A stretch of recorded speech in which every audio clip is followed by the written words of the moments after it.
Today we're here to look at the aspects of post-acquisition restructuring in Europe, which has become a really very big topic for a large number of multinationals.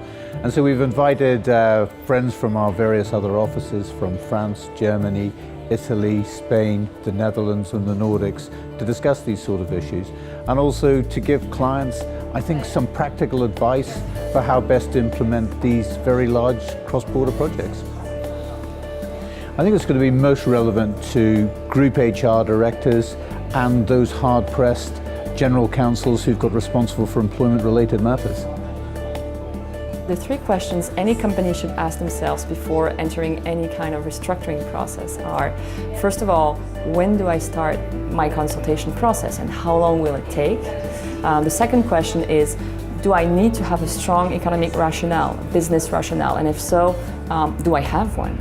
And the third question, very key in most jurisdictions, is can public authorities or any kind of third parties influence my project or my decisions? With restructuring and acquisitions, you need to realize that even though all countries are bound by the same directive, there are also differences in consultation requirements, for example. So timing of consultations is crucial across all jurisdictions. If you plan your restructuring early on, you can make sure that you will meet all regulatory requirements but still achieve your goals.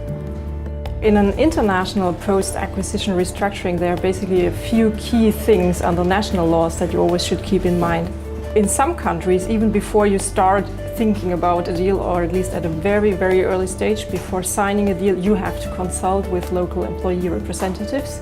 And this is also a very important thing. You may be more unionized than you actually think you are, because you are bound under collective bargaining agreements, even if you're not a certain member to a certain association and so on. I thought it was a really interesting session. I guess my main takeaways were just around the collective consultation requirements and how they differ from country to country. I'd like to think there were a few things I would do differently after today. I guess the challenge, as was highlighted by a couple of the speakers, is always around when the business actually chooses to involve us as the in-house legal team in acquisitions.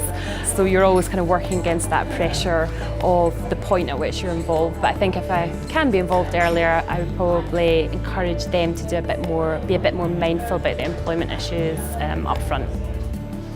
Strategic consulting at a very early stage is critical to a successful acquisition, because it will show you how much time it will truly take to generate the cost savings through synergies that you initially anticipated.